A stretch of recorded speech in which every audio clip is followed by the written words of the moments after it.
Eu nunca entendi muito bem ao certo o porquê que grande parte das pessoas tem muito medo de mudar de carreira, tem muito medo de abrir mão de uma graduação, tem muito medo de simplesmente mudar o que ela está fazendo. Eu nunca entendi o porquê que o que dita as pessoas e o que elas são é o que elas fazem. Se você pergunta para alguém, me fala quem você é, essa pessoa provavelmente ela vai falar quem ela é a partir do que ela faz. E isso nunca fez muito sentido pra mim. E eu tava lendo esse livro aqui, O Comece pelo Porquê.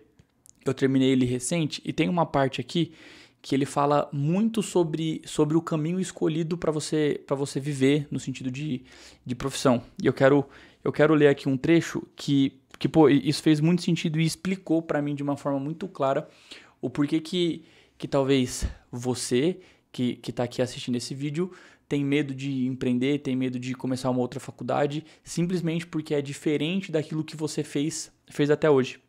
Aqui no livro ele começa dando como exemplo que pouquíssimas pessoas na vida são como o Neil Armstrong, que desde criança ele já tinha esse desejo de sonhar, de voar, de construir modelos de aviões, enfim.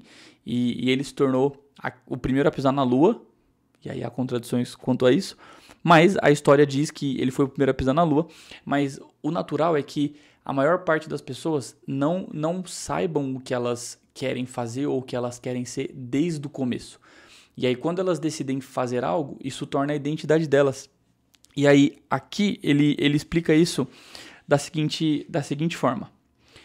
Independente do que fazemos em nossa vida, o nosso porquê, propósito, causa ou crença que nos impulsiona nunca muda.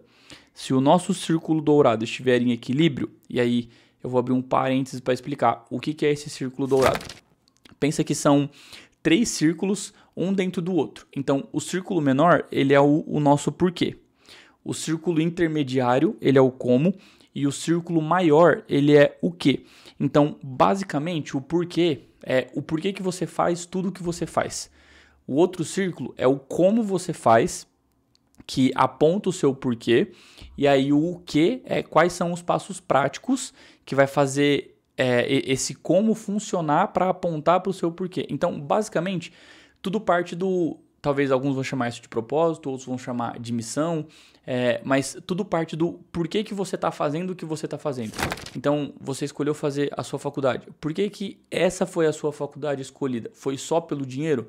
E aí é muito perigoso porque aí o seu porquê se torna o dinheiro. Então, tudo que oferecer talvez mais dinheiro para você vai ser fácil de te comprar porque o seu porquê maior é o dinheiro. E aí aqui ele mostra isso. Sempre que você tiver com esse círculo dourado muito bem alinhado, então é muito claro do seu porquê, do como e do que. Sempre que você tiver com isso muito bem alinhado, o que você faz vai ser só uma forma tangível que você vai encontrar para atingir a sua causa. Então, por exemplo, desenvolver softwares foi apenas uma das coisas que Bill Gates fez para dar vida à causa dele, que ele acreditava que o computador poderia mudar a vida das pessoas. Então, o software foi uma forma que ele encontrou. Levar o homem à lua foi o objetivo que John Kennedy usou para mobilizar as pessoas e dar vida à sua crença de que servir a nação e não o contrário faria com que os Estados Unidos avançassem e prosperassem. A Apple deu a Steve Jobs uma forma de desafiar o status quo e realizar algo grande no mundo. Todas as coisas que esses líderes carismáticos fizeram eram maneiras tangíveis que encontraram para dar vida ao seu porquê. Nenhum deles, quando jovem, poderia ter imaginado o que eles acabariam fazendo. É muito curioso pensar isso, que quando a gente pega essas pessoas que são uma referência absurda, principalmente cases de sucesso, é natural a gente pensar que desde sempre essa pessoa já sabia, enfim, sempre já teve uma criatividade acima da média, já teve ideias fora do padrão, e enfim. E às vezes essa pessoa desenvolveu isso simplesmente durante a vida, não foi algo que ela sempre pensou, só que ela só pôde viver isso porque ela não teve medo de mudar. E é muito curioso que eu não sabia, uma das primeiras invenções de Steve Jobs foi ele meio que criou como se fosse um gato net, só que para linha telefônica na época, que era caro e tal, e aí ele criou uma forma de você conseguir fazer ligações sem isso ter custo. Só que ele não queria desafiar o status quo de uma forma errada, você burlando, enfim. Só que isso já existia nele. Então, ele não quis fazer isso da forma errada. Qual foi a outra forma que ele encontrou? Ele trazendo uma tecnologia que ainda não existia, ele trazendo um posicionamento diferente, porque o principal motivo pelo qual a Apple se posiciona contra foi porque no momento da sua criação, quem ditava as construções de celulares, quem ditava como as coisas aconteceriam, não eram as fabricantes do celular, eram as operadoras. Então, quando ele surge e ele desafia isso, é porque ele olha para essas operadoras e ele fala, não são vocês que vão dizer como vai ser o meu produto, eu que vou fazer e vocês vão se adequar.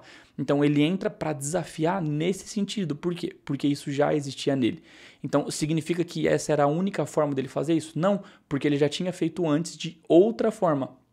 Só que ele só conseguiu chegar em algum lugar porque ele tinha muito claro de qual era o porquê. Então, de repente, ele não ia no processo fazer um acordo com uma operadora para a operadora. Por quê? Porque isso ia contra o porquê dele.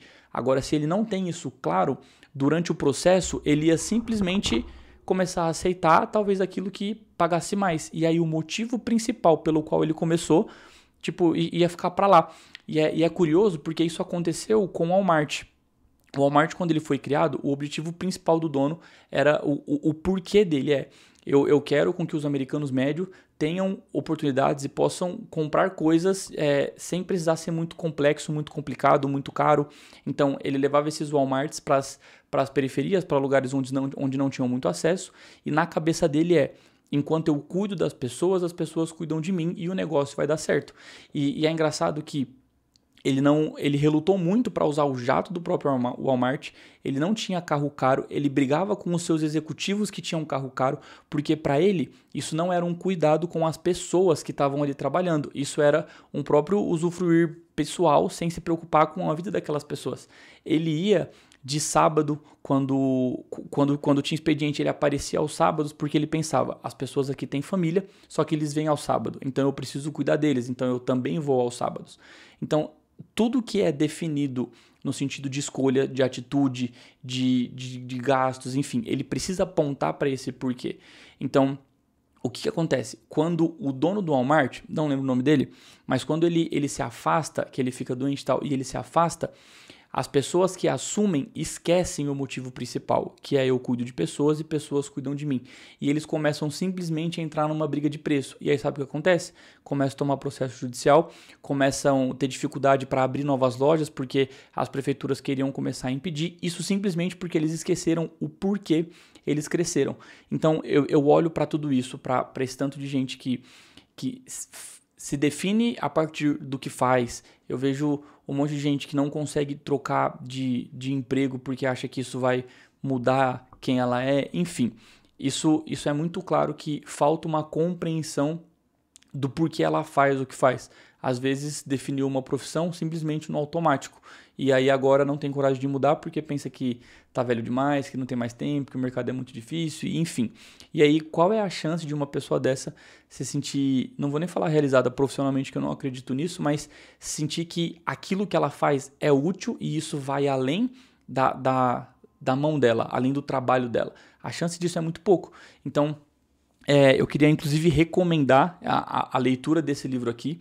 Ele é muito bom para você conseguir entender como o porquê você faz. Ele é importante não só no sentido filosófico, mas também no sentido de escolhas. Então, quando você tem isso claro, você não escolhe coisas que são controversas. Então, se o meu porquê é viver uma vida saudável para conseguir ter uma qualidade de vida com a minha família, quando eu vou no mercado, eu não vou escolher embutido, eu não vou escolher fritura, eu não vou escolher... Então, isso parece algo mais filosófico do que prático. Mas quando você entende a profundidade do porquê e como isso se torna prático no seu dia a dia, você entende a necessidade de definir o seu porquê. E é engraçado porque eu não tinha isso claro em palavras até eu ler esse livro. E aí, lendo esse livro, eu parei e falei, eu preciso conseguir entender qual é o meu porquê. Tipo, o porquê que foi tudo bem para mim mudar de profissão e talvez eu não tenha percebido, eu não tenha dado nome para isso. E isso me fez refletir e me fez conseguir dar nomes às coisas que são fundamentais para minha tomada de decisão, principalmente daqui para frente. Esse comece pelo porquê, ele não é só para você entender a importância de saber o porquê você faz. Mas isso aqui é o motivo principal pelo qual muitas empresas vão além do que outras. É porque elas se mantêm consistentes nas suas escolhas, sempre apontando o porquê, que normalmente é o motivo pelo qual as empresas são construídas. Então, espero que vocês tenham gostado desse vídeo. Se isso já foi uma dúvida para você, se você já pensou sobre isso ou você está passando nesse processo de mudança de profissão, comenta aqui se isso fez sentido. E se você teve algum insight, se você já leu esse livro, comenta aqui também. E aproveite e se inscreve no canal. Tamo junto e até o próximo vídeo.